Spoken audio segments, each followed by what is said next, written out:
안녕하세요. 욜로미래입니다. 오늘은 호주 워킹홀리데이 두 번째 이야기를 해보도록 할게요. 첫 번째 편에 대해서 짧게 이야기하자면 호주 5월을 왜 왔는지에 대해서 이야기를 했고, 브리즈번에서 3개월 공부하고 시드니로 올라와서 어떤 일을 했으며 얼마 동안 일을 했는지에 대해서 이야기를 했는데요. 이번 편부터는 본격적으로 호주 한 바퀴 도는 이야기를 해보도록 할게요. 때는 바야흐로 2003년 1월 31일 시드니에서 캔버라를 향해서 출발을 했습니다. 4개월 동안 일한 돈으로 친구와 함께 돈을 합쳐서 차를 구매하게 되었습니다. 일단 출발하기 전에 시드니에서 제가 4개월 동안 일했던 울릉공을 잠시 들려서 점심 먹고 가려고 잠깐 멈췄습니다. 시드니에서 울릉공까지는 차로 1시간 반 정도 걸린 것 같아요. 그리고 점심을 먹고 나서 차로 5시간가량 달려서 캔버라에 도착하였습니다. 저와 제 친구는 돈을 최대한 아껴보려고 텐트를 구매해서 될 수 있으면 최대한 텐트에서 숙박을 해결하자는 주의였습니다. 처음으로 호주에서 자보는 텐트 생활이었는데요. 내륙이라 그런지 조금은 춥고 텐트라서 더 춥더라고요. 그렇게 첫날을 지내고 다음날 호주의 수도인 캔버라의 국회의사당에 발을 들여놨습니다. 생각하는 것과는 다르게 조금은 실망을 할 수밖에 없었어요. 왜냐하면 거의 한국의 국회하고 별다를 게 없기 때문이었어요. 그리고 다음으로는 전쟁 기념관을 향해서 차를 몰아갔습니다. 역시나 거기도 별로 볼 게 없더라고요. 다만 땅덩어리가 커서 그런지 모든 게 큼직하기는 했어요. 그리고 그날 밤 텔스트라 타워에 갔어요. 거기는 그나마 그래도 캔버라의 야경을 볼 수 있어서 참 좋았습니다. 그리고 대박을 꿈꾸며 차를 몰아서 캔버라 카지노에 갔어요. 근데 도시의 크기에 비해서 엄청 작더라고요. 대략 시드니 카지노의 4분의 1 정도 수준밖에 안 되더라고요. 조금은 실망했지만 그래도 백만장자의 꿈을 가지고 포키 머신에 10달러를 넣었어요. 그런데 5분이 지난 후 깨달았어요. 역시나 백만장자의 꿈은 나의 손을 잡아주지 않더라고요. 그렇지만 실망하지 않았어요. 우리에게는 아직 가야 할 카지노가 많이 남았기 때문에 멜번에 가면 다시 또 도전할 거니까요. 이렇게 캔버라를 2일에 걸쳐서 대충 돌았고요. 이제 다음 날은 캔버라에서 멜번으로 다시 달릴 거예요. 여기서 혹시나 캔버라에 차를 가지고 가실 분들은 주의하실 점을 알려드릴게요. 캔버라는 도로망이 동글동글해서 다른 시드니나 여타 도로망에 비해서 조금은 어지러울 수 있어요. 그러니 혹시나 운전하시는 분들은 조심하시기 바랄게요. 자칫 길을 잘못 찾으면 계속 한도 끝도 없이 원돌이만 하실 수 있어요. 그러니 빠지실 때 잘 찾아서 빠지시는 걸 추천드릴게요. 이제 캔버라에서 멜번으로 다시 달려볼 건데요. 멜번에서는 조금 오래 있었습니다. 워낙에 오래된 도시이고 호주 도시 중에서 가장 오래된 역사를 가지고 있으니까요. 캔버라에서 멜번으로 가는 길은 차로 8시간 정도 걸렸어요. 둘이서 4시간씩 운전하면서 도착했답니다. 처음 멜번에 도착했을 때 처음으로 눈에 띄는 것은 오래된 영국 건축 양식, 그러니까요 옛날 유럽풍 건축들이 즐비하게 깔려 있어요. 멜번 중심지 크라운 카지노 옆쪽으로 그쪽은 완전 신세계였었거든요. 그런데 우리는 여전히 멜번에서도 캠핑장을 찾아서 숙박을 해결하였습니다. 그리고 멜번에서 운전하실 분들은 정말 조심해야 하는 것이요. 땅은 넓은데 도시는 오래돼서 계획적으로 도시를 만든 게 아니라 대충 그 당시에 마차 다닐 정도? 그 정도의 도로폭에다가 도로 중간에 하필이면 트램인가 무엇인가가 지나다녀서 운전하는데 엄청 방해됩니다. 그리고 또 우회전, 좌회전 금지가 너무 많았어요. 지금 생각해보니까 얼마 전에 다녀온 이탈리아 밀라노에서도 똑같은 도로 상황이었던 것 같아요. 여튼 핸들도 우핸들이라 정말 운전하기 피곤한 동네가 멜번이었습니다. 그렇게 하루가 지나고 나서 멜번 시내 관광을 했어요. 유명한 관광지 중에 영국에서 엄청 유명한 네드 켈리인가 영화로도 만들어졌던 희대의 연쇄 살인마라고 하더라고요. 그 사람이 있었던 감옥인데요. 거기를 돌아보기 위해서 인당 10달러를 내고 들어갔습니다. 거기 들어가면 네드 켈리가 입고 살인했었던 옷과 가면 등등 여러 가지가 있어요. 그런데 감옥 다 돌아보고 나왔는데 차가 없는 거예요.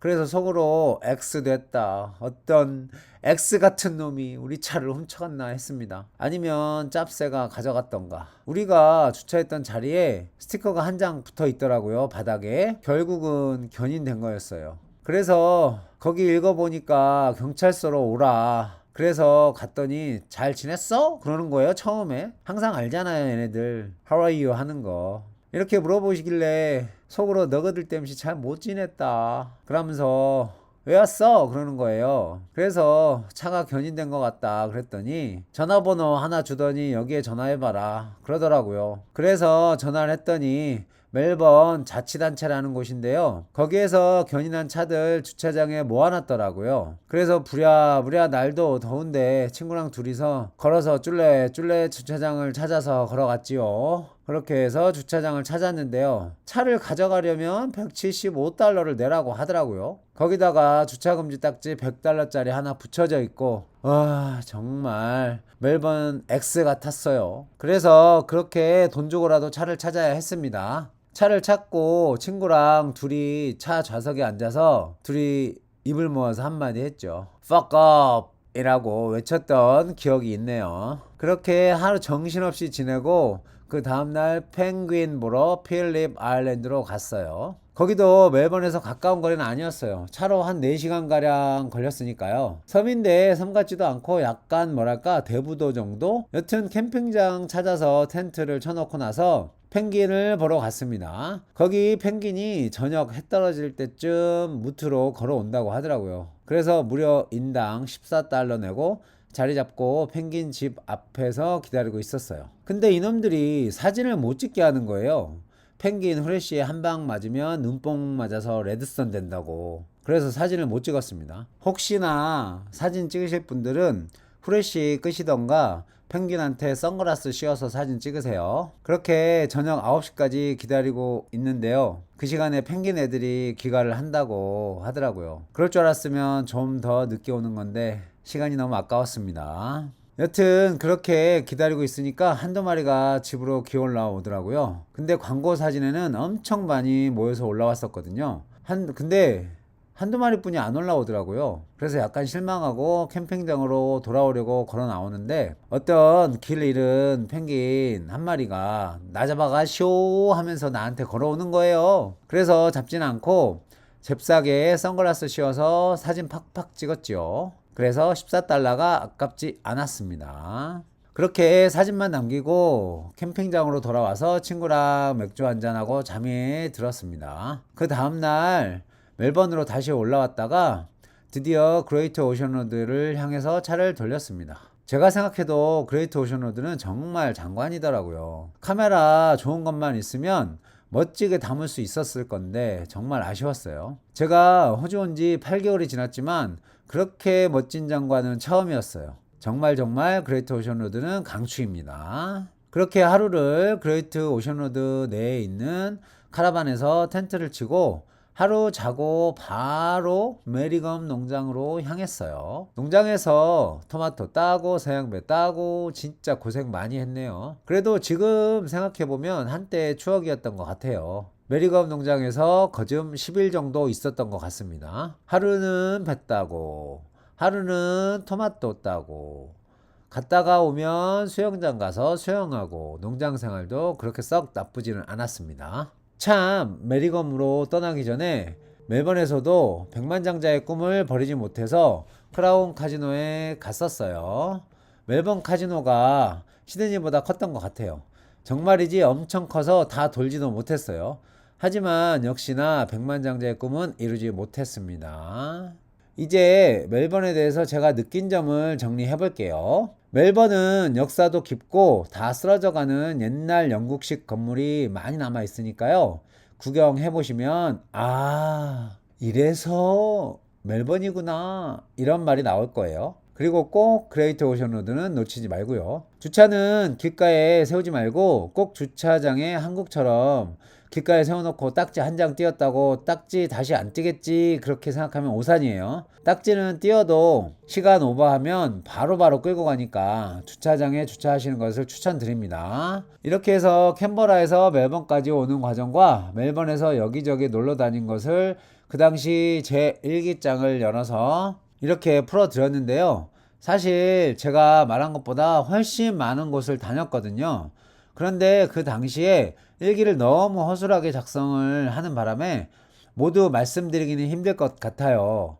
그래도 한 가지 위안이라면 이렇게라도 일기를 남겨놔서 이렇게 영상을 만들 수 있다는 것에 감사하는 마음을 가지고 있습니다.